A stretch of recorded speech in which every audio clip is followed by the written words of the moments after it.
আজ আমি 2015 সালে মুক্তিপ্রাপ্ত টেল অফ টেলস সিনেমাটি ব্যাখ্যা করব। সিনেমাটি তিনটি গল্পে বিভক্ত। প্রথম গল্পটি লং ট্রেসিস নামের এক রাজ্যের রাজা ও রানীকে কেন্দ্র করে। প্রথমে মনে হয় দম্পতি একটি সুখী জীবনযাপন করছে, কিন্তু পরে আমরা জানতে পারি যে রানী একটি বিরল রোগে ভুগছেন, যার কারণে তিনি কখনো মা হতে পারবেন না। এই কারণে রানী সবসময় মন খারাপ করে থাকেন। স্ত্রীর এই অবস্থা দেখে রাজা রাজ্যের সেরা চিকিৎসক ও বৈদ্যদের ডাকেন, কিন্তু দুঃখজনকভাবে তাদের কেউই রানীর রহস্যময় রোগ নির্ণয় করতে সক্ষম হন না। তা সত্ত্বেও রাজা তার রানীকে খুশি করার জন্য যথাসাধ্য চেষ্টা করেন। একদিন তিনি প্রাসাদে কিছু সার্কাস শিল্পীকে আমন্ত্রণ জানান।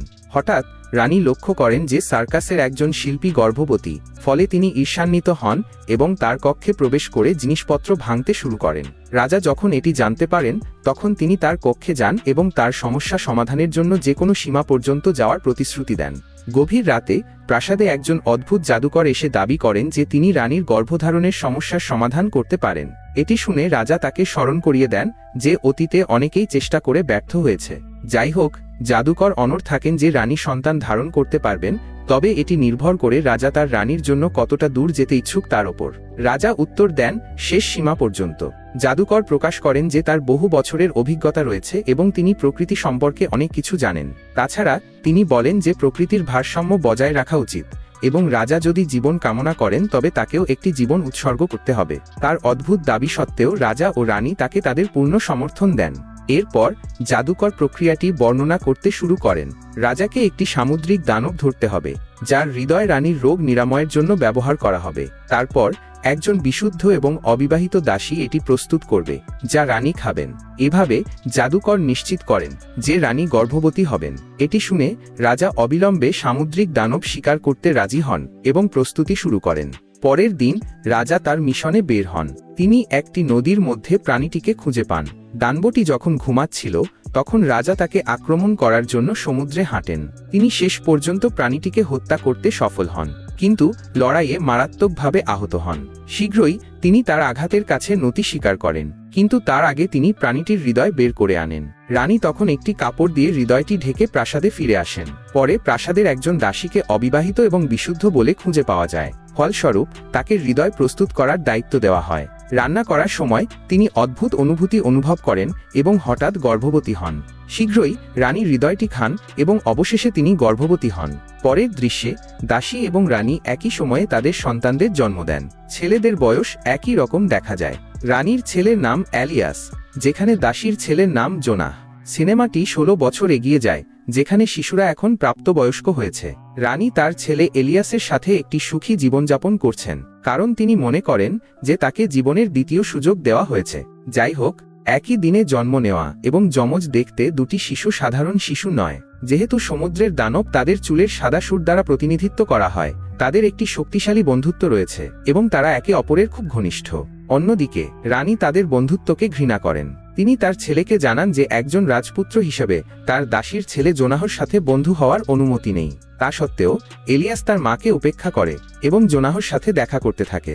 পরে আমরা জানতে পারি যে শিশুদের একটি অনন্য উপায়ে জলের নিচে শ্বাস নেওয়ার ক্ষমতা রয়েছে। পরের দৃশ্যে রানী তার দাসীকে হুমকি দেন যে সে যদি তার ছেলেকে এলিয়াসের সাথে দেখা করতে দেয়, তবে তাকে এবং তার সন্তানকে দেশ থেকে বের করে দেওয়া হবে। তা সত্ত্বেও দুজনকে উদ্বিগ্ন মনে হয় না এবং তারা নিয়মিত দেখা করতে থাকে। একদিন জোনাহ এলিয়াসের পোশাক পরে রানীর কাছে গেলে তারা সীমা অতিক্রম করে। রানী যখন সত্য জানতে পারেন, তখন তিনি জোনাহকে রাজ্য থেকে নির্বাসিত করার সিদ্ধান্ত নেন। এলিয়াস তাকে থামানোর চেষ্টা করে, কিন্তু ব্যর্থ হয়। জোনাহ তখন তার ছুরি দিয়ে একটি গাছ কেটে দেয় এবং সেখান থেকে জল বের হতে শুরু করে। তিনি এলিয়াসকে বলেন যে যতক্ষণ জল পরিষ্কার থাকবে ততক্ষণ সে জানবে যে সে বেঁচে আছে, এবং যখনই এটি লাল হয়ে যাবে তখনই তার বোঝা উচিত যে জোনাহর জীবন বিপদে আছে। এটি বলে তিনি চলে যান। এলিয়াস জল লাল হয়েছে কিনা তা দেখার জন্য নিয়মিত জল পরীক্ষা করে। একদিন জল লাল হয়ে যায় এবং সে বুঝতে পারে যে কিছু ভুল হয়েছে। জোনাহকে খুঁজে বের করার জন্য সে তার মাকে না জানিয়ে রাজ্য ছেড়ে চলে যায়। দীর্ঘ অনুসন্ধানের পর এলিয়াস অবশেষে জোনাহর বাড়িতে পৌঁছায়। সে আবিষ্কার করে যে জোনাহ একজন তরুণীকে বিয়ে করেছে। সেখানকার লোকেরা তাকে জোনাহ বলে শনাক্ত করে, কারণ তাদের মুখের বৈশিষ্ট্য একই রকম। তারপর সে জানতে পারে যে জোনাহ 5 দিন আগে বনে গিয়েছিল এবং তারপর থেকে ফিরে আসেনি। ইলিয়াস তখন জোনাহর খোঁজে বের হয়, যখন রানী তার জন্য আরও উদ্বিগ্ন হয়ে পড়েন। কোনো উপায় না দেখে তিনি আবার জাদুকরের কাছে যান, কিন্তু তিনি একই কথা জিজ্ঞাসা করেন। তিনি যদি তার সন্তানকে ফিরে পেতে চান তবে তাকে একটি জীবন উৎসর্গ করতে হবে। রানী তৎক্ষণাৎ এই প্রস্তাবে রাজি হন। অন্য কোথাও জোনাহকে একটি গুহার ভিতরে আহত অবস্থায় দেখা যায়। একটি উড়ন্ত প্রাণী তখন আক্রমণ করে এবং তাকে হত্যা করার চেষ্টা করে। তার চিৎকার শুনে ইলিয়াস জোনাহকে খুঁজে বের করে এবং তার তলোয়ার দিয়ে প্রাণীটিকে শেষ করে দেয়। যাই হোক, ইলিয়াস জানে না যে প্রাণীটি আর কেউ নয়, তার নিজের মা, কিন্তু এটাই সম্মত হয়েছিল, জীবনের জন্য জীবন। প্রথম গল্পের শেষ দৃশ্যে ইলিয়াস রাজ্যের সিংহাসনে আরোহণ করেন এবং গল্পের শেষ হয়। এরপর আমাদের দ্বিতীয় গল্পটি দেখানো হয়। রাজা এবং 2 বৃদ্ধ মহিলা, ইমা ও ডোরাকে কেন্দ্র করে এই গল্প। রাজা একজন অত্যন্ত কামুক ব্যক্তি, যিনি সর্বদা মহিলাদের দ্বারা পরিবেষ্টিত থাকেন। তিনি সারাক্ষণ প্রচুর মদ্যপান করেন এবং এখনও তার রানীকে খুঁজে পাননি। তবে তার প্রভাব ও ভাগ্য রয়েছে, যার মাধ্যমে তিনি যাকে খুশি বিয়ে করতে পারেন। পরে আমাদের 2 বৃদ্ধ বোনের সাথে পরিচয় করিয়ে দেওয়া হয়, যারা প্রাসাদের কাছে থাকেন। তাদের একজনের নাম ডোরা এবং অন্যজনের নাম ইমা। ডোরা একজন ধূর্ত এবং স্বার্থপর মহিলা, যখন ইমা সরল। তারা খুব কমই তাদের বাড়ি থেকে বের হন এবং অবিবাহিত। তারা সেখানে একা, তবুও তাদের কণ্ঠস্বর অবিশ্বাস্যভাবে মনোরম এবং তরুণ শোনায়। একদিন সকালে রাজা ডোরাকে গান গাইতে শোনেন এবং সঙ্গে সঙ্গে তার কণ্ঠস্বরের প্রতি মুগ্ধ হয়ে যান। ফলস্বরূপ তিনি শীঘ্রই তার সাথে দেখা করার সিদ্ধান্ত নেন। রাজা তাদের দরজার কাছে যান মহিলাটির এক ঝলক দেখার জন্য। মনে মনে তিনি ভাবেন ডোরা তরুণী এবং সুন্দরী। যখন তিনি দরজায় টোকা দেন তখন বোনেরা আতঙ্কিত হয়ে পড়ে, কারণ তারা বিশ্বাস করে যে রাজা তাদের চেহারা সম্পর্কে জানতে পারলে রেগে যাবেন। কিছুক্ষণ চিন্তা করার পর তারা অবশেষে একটি পরিকল্পনা তৈরি করে এবং ডোরা রাজাকে 1 সপ্তাহ পরে ফিরে আসতে অনুরোধ করে, যাতে সে আরও স্বাচ্ছন্দ্য বোধ করে। পরের দৃশ্যে বোনেরা তাদের আঙুলগুলোকে তরুণ এবং সুন্দর দেখানোর জন্য খুব চেষ্টা করে। ডোরা তার আঙুলগুলো ভেষজ দিয়ে ঢাকে, কিন্তু সেগুলো এখনও একজন বয়স্ক ব্যক্তির আঙুলের মতো দেখায়। অন্যদিকে ইমা তার আঙুল অনেক দিন ধরে মুখে রেখেছিল এবং ফলস্বরূপ এটি বেশ ভালো এবং তরুণ দেখাচ্ছে। আজ 1 সপ্তাহ কেটে গেছে এবং এটি রাজার পরিদর্শনের দিন। রাজা যখন আসেন তখন ডোরা তার নিজের আঙুলের পরিবর্তে ইমার আঙুল দেখায়। এখন রাজা তার আবেগ ধরে রাখতে পারছেন না এবং বিশ্বাস করেন যে তিনি তার জীবনের ভালোবাসা খুঁজে পেয়েছেন। যাই হোক, বোনেরা আরও উদ্বিগ্ন হয়ে পড়ে, কারণ রাজা যদি তাদের সত্য জানতে পারেন তবে তিনি সম্ভবত তাদের হত্যা করবেন। অনেক চিন্তা করার পর ডোরা একটি শর্ত প্রস্তাব করে। সে রাজার সাথে শুধুমাত্র তখনই ঘুমাবে যখন সম্পূর্ণ অন্ধকার থাকবে, এবং রাজা রাজি হন। পরের দৃশ্যে ডোরা তার শরীর আঠা দিয়ে শক্ত করতে শুরু করে, যাতে এটি একটি তরুণীর শরীরের মতো মনে হয়। মধ্যরাতে মন্দিরের একজন প্রহরী ডোরাকে নিতে আসে। প্রাসাদে অন্ধকার থাকাকালীন রাজা ডোরার সাথে ঘুমান, কিন্তু সকালে তিনি বুঝতে পারেন যে তিনি একজন বৃদ্ধ এবং কুৎসিত মহিলার সাথে রাত কাটিয়েছেন। ক্ষুব্ধ হয়ে তিনি তার প্রহরীদের ডোরাকে জানালা দিয়ে ফেলে দিতে আদেশ দেন।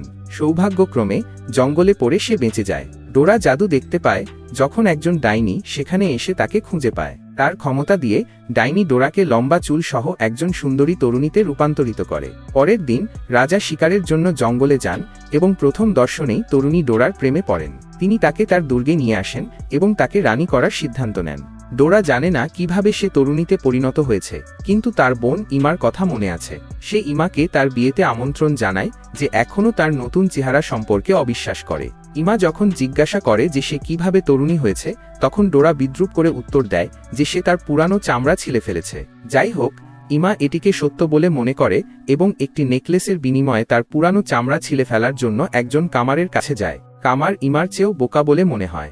সে তাকে জঙ্গলে নিয়ে যায়, একটি গাছের সাথে বেঁধে তার সমস্ত চামড়া ছিলে ফেলে। পরের দৃশ্যে ইমা দুর্বল অবস্থায় দুর্গে ফিরে আসে এবং শীঘ্রই মারা যায়।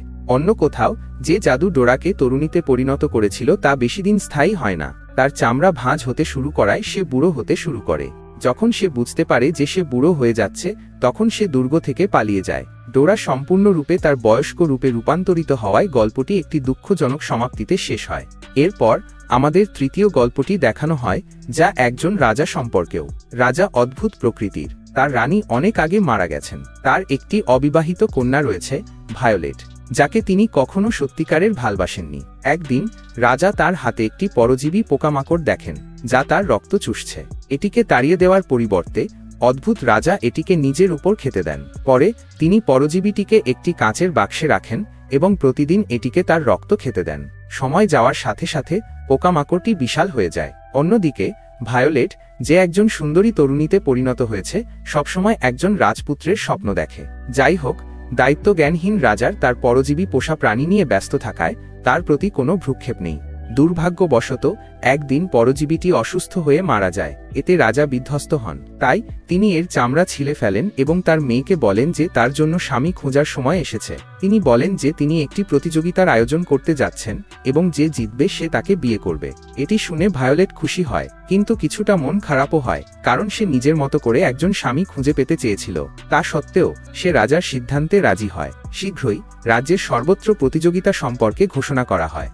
রাজা তার প্রাসাদে পরজীবীর চামড়া প্রদর্শন করেন এবং ঘোষণা করেন যে যে পোকামাকড়টির নাম অনুমান করতে পারবে সে জিতবে। অনেকেই চেষ্টা করে, কিন্তু কেউ সঠিকভাবে উত্তর দিতে পারে না, কারণ সেই পোকামাকড়টি এত বড় এবং বয়স্ক হয়নি। ঠিক তখনই একটি অদ্ভুত চেহারার দৈত্য প্রাসাদে উপস্থিত হয়। সেও প্রতিযোগিতায় অংশ নিতে চায় এবং রাজা দ্বিধা করে তাকে অনুমতি দেন।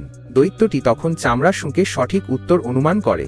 এটি শুনে বিধ্বস্ত ভায়োলেট ছাদের দিকে দৌড়ে যায় এবং নিজেকে শেষ করার চেষ্টা করে। যাই হোক, রাজা তাকে শান্ত করে বলেন যে তিনি তার প্রতিশ্রুতি ভাঙতে পারবেন না। অন্য কোনো উপায় না থাকায় ভায়োলেট অবশেষে রাজি হয়। পরের দৃশ্যে দৈত্য ভায়োলেটকে পাহাড়ের অনেক গভীরে নিয়ে যায়, যেখানে সে অনেক দিন ধরে কাঁদে।